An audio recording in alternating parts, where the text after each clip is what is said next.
Guys, thank you for joining us at Base Camp for our opening media activity here in our home from home at the Dolder Grand.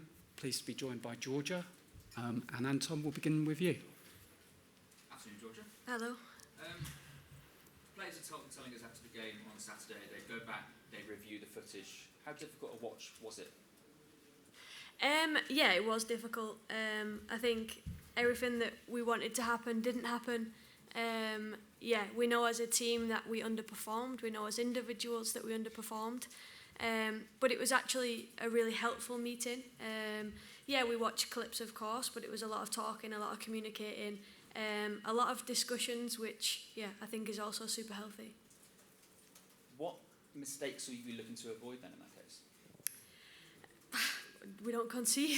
No, I think what we want is, going forward, is we want to just make actions. We want to stop talking, hence why I didn't want to do the press conference today, because I'm fed up of talking now. It's time that we focus and we want to put things on the grass. We want to make sure that we put things right on the pitch in order for us to be able to have this setting and be able to talk. I understand that we can't always talk when things are positive, which is normal, but I think we want to create action from what happened on Saturday, and the only way to do that is in the game on Wednesday. And I think we're all just dying for the game to come round as fast as possible, because we want to make sure that we're stepping on that foot, having knowing what we've experienced, but also wanting to make change in that. We've spoken about wanting to be proper England. We want to go back to what we're good at. We want to go back to traditional style of football in terms of tough tackles, getting back down to the roots, remembering why we're here, remembering playing for the little girl that wanted to be here. And sometimes it is about blocking out the noise, and it's about just getting on that pitch and just getting stuck in. Georgia, how are you? Because obviously, playing only 300 minutes, or less than 300 minutes in 7 months can't be ideal when you're now playing 2 games a week in a major tournament. Well, if you put it like that, yes. But I think in my situation, my injury wasn't a bad thing for me. It was the first time I'd missed games for 10 years. It's my first injury in 10 years, so I think that's a very good innings. In terms of the last 6 months, I've done many rehab sessions, many sessions to get fitter, faster, stronger, and I do feel in a good place. If I'm being totally honest, I'm disappointed with my performance on Saturday. For some reason, I couldn't do the things that I wanted to be able to do, in terms of in possession especially. And that's why I just knew that I had to run around. I had to put some tackles in, and my way of kind of communicating, showing, if I can't do something on the ball, then I'll work my socks off to make sure that I can do it off the ball. You're not the only player in the lineup that's coming back from a long-term injury. Obviously, you've got Alex Greenwood and Lauren Hemp and Lauren James as well. That's 4 players from the starting lineup. Does that have a slight effect on sort of what England can do? Because, it can't be easy. Yeah, but I think you're using injury as a negative, whereas we can also look at it as a positive way of, that's the time when you've been able to get yourself back together. You're able to work on things in the gym that you haven't had time to work on before. Like I said before, you're able to get fitter, faster, stronger, and for me that is the case. I've got test results now that I've not seen in the last 2 years, because they've never been that good before, and I do think that is because of the time that I got to do the rehab sessions. We all know as individuals what we're capable of. We know as a team what we're capable of, and we just have to do it. Hi, I'm Jane from BBC. You've talked about it now's the time for action, and you don't want to talk anymore. But what do you and the players need to do, the rest of the squad need to do differently against the Netherlands than you did against France? There's different individuals. Obviously, we know the quality that the Netherlands have got. We are facing a completely different opposition. I think if we look at Netherlands, they play a lot of midfielders. So maybe they're more likely to come inside than they are to go outside. I don't know if that's going to be the case. Obviously, you don't know until the game. But they play a lot of midfield players, which is going to overload the central areas. I guess we just have to see what the game brings. But in terms of what we can control, I think, of course, we want to be better on the ball, but we can control our mentality going into it, and we can control our emotions on the pitch. I think we need to demand more from each other. We need to communicate in those moments. And communication isn't just about speaking, but it's about action. Like I said, if you put a tough tackle in, or if somebody's doing the run for you, or if somebody's running back or pressing forward, those are the little triggers that we can almost use as catalyst moments. Georgia, there's a really horrible scenario that if England were to lose against the Netherlands and then Wales were to lose to France, that you both go out. That's, a real possibility. That's not something I guess you want to contemplate, though. It's reality. If we're not good enough on Wednesday, then we don't deserve to continue in the tournament. Thanks, Jane. We'll go back to ITV News and Chloe, please. Thank you. Hi, Georgia. What would you say to England fans who are now worried about your chances of getting out of this group? Lucy pulled us together, and she used the example of they lost their opening game in 2015 against France as well. And it was just kind of like a together moment to be like, okay, we got a 2-1, we could have got a draw, and I think even at our worst, we were still able to put a performance together that is worthy of a draw. So I feel like it's just, we need to perform. Of course, we want the fans to stay with us. They know what we're capable as well.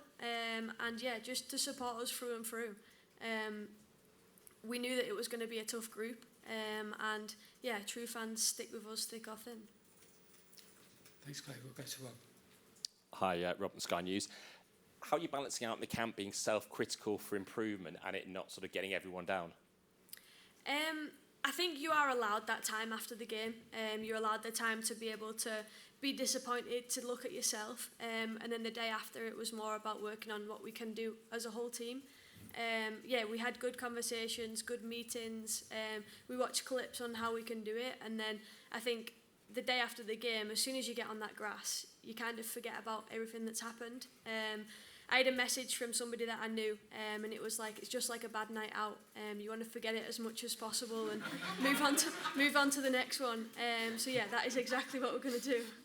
So you are keeping with those messages from the home. Is it sort of getting the inspirational messages rather than listening to some of that noise you talk about? Yeah, definitely. And you know your support network, you know the people that you can lean on. And it's just a matter of them saying, come on, you can do it.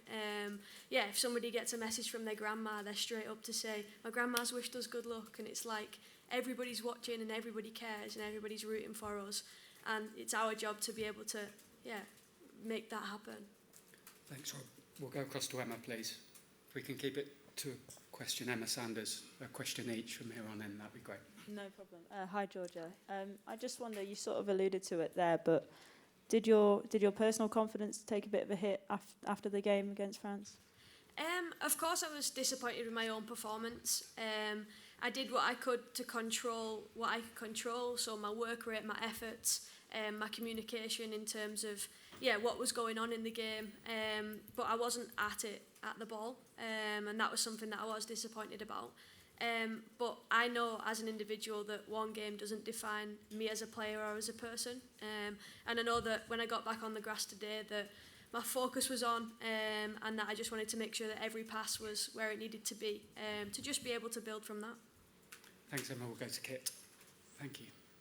Hi, Georgia. Can you give us a bit more of an idea about kind of the tone of the discussions you've had as a team since the France game? Were they emotional? Were there any kind of raised voices, or was it more measured than that? No, it was measured. I think 24 hours after the game, you're a lot more calmer. You're a lot more logical about the situation.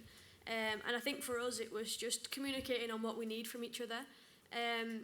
We actually spoke, and not only yesterday in terms of the conversations, but in football, it can be a lonely place. On the pitch, if you need something and you're not getting it, or if you want something and you're not getting it, also from us, if we're not giving it, it can feel like a lonely place. And we don't ever want to experience that as a team. We want to make sure that we've got the communication, the eye contact, and making sure that we are communicating in good and in bad, because that's when we get the best out of each other. Thanks, Kit. We'll go across to Luke, please. Thank you. Hi, George. I know you said you didn't want to talk, but you've spoken very well. So And a lot. And a lot, yeah. This is sort of football with a tournament now without a safety net. There could be fear there. How important is it that you stay brave as much as anything on Wednesday? Yeah, 100%. We have to be brave. We have to be ruthless. And I think you can see, even in spells of the game against France, that urgency, that desperation towards the end of wanting to try and put one in the back of the net. Yeah, we need that for 90 minutes. Thanks, Luke. We'll go across to Charlotte. Thanks. Hi, Georgia. You just said the game can't come soon enough and you just want to play it. Have your preparations in terms of how you distract yourself as a team, whether that's Monopoly deal or anything, just to not talk? You've done the talking, but how are these next kind of 48 hours going to play just to let your mind kind of relax a bit? Can you give us some insight into that? Yeah, I think the most important thing, like for me especially, is I stay very neutral. So I don't get too high and I don't get too low.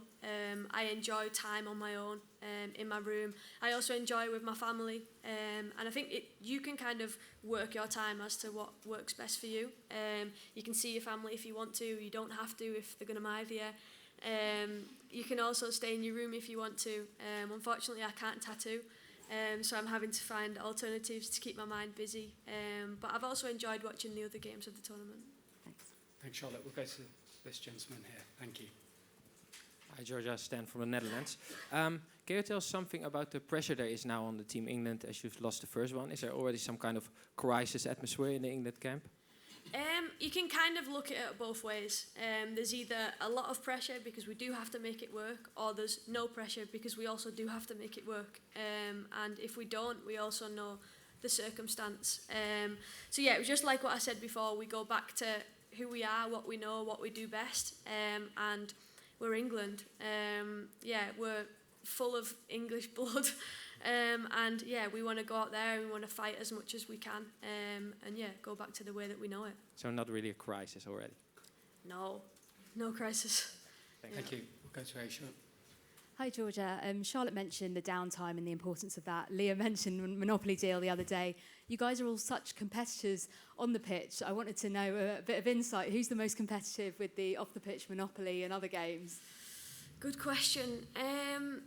I always hear Grace and Maya arguing over spike ball.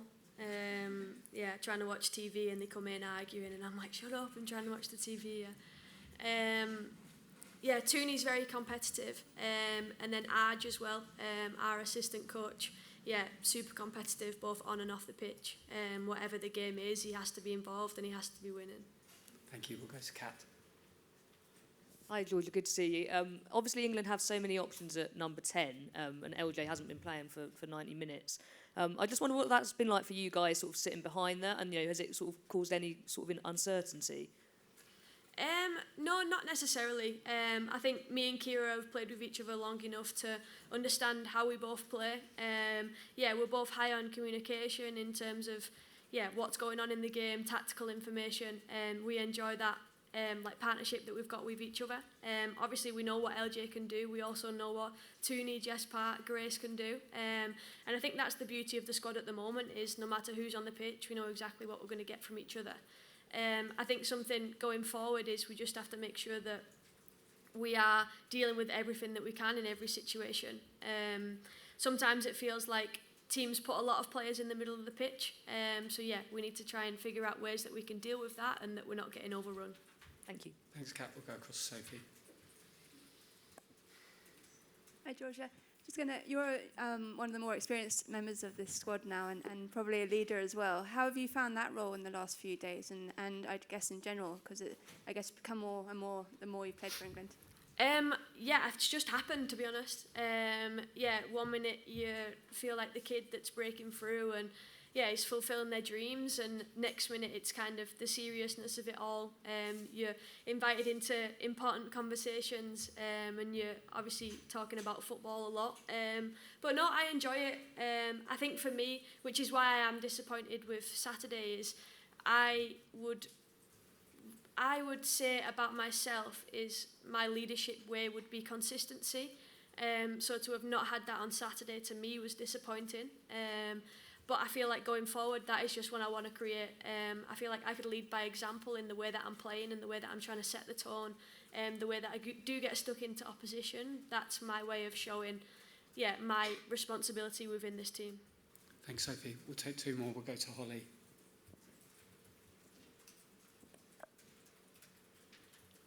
Hi, Georgia. You spoke a bit about family and also the people that help you rally in these moments. Who specifically kind of do you go to in your family to kind of get those messages to, to spur you on?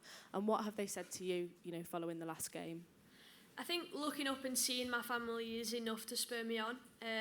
I always want to know where they're sat in the stands. I always want to know, just where they're placed. Just because to me that's just a little bit of calmness to know, okay, they're here for me. Everything that they've sacrificed is also worth it. But I think in terms of football, I have an agent and I have a mentor. My agent is somebody that I speak to every single day. My mentor is once a week or whenever is needed. And for me, they're the 2 people that I would talk to about absolutely anything, but also the people that I can go to if I'm feeling a little bit insecure or I'm feeling a certain way, and they'll reassure me that things are going to be okay. It could be just a little reference, or it could be a goal going into the next game, that if I achieve that, then I know myself that, I've had a productive day. Thanks, Holly. We'll finish with Jamie. Hi, Georgia. You mentioned kind of going back to your roots. Leah said on Saturday that some of the problems defensively came by being a bit too expansive. When you lost the ball, France were very dangerous. Is part of being proper England going back to roots, kind of like going back to basics on the ball in terms of how you set up, or is this a team that really believes in the plan that you had from the start?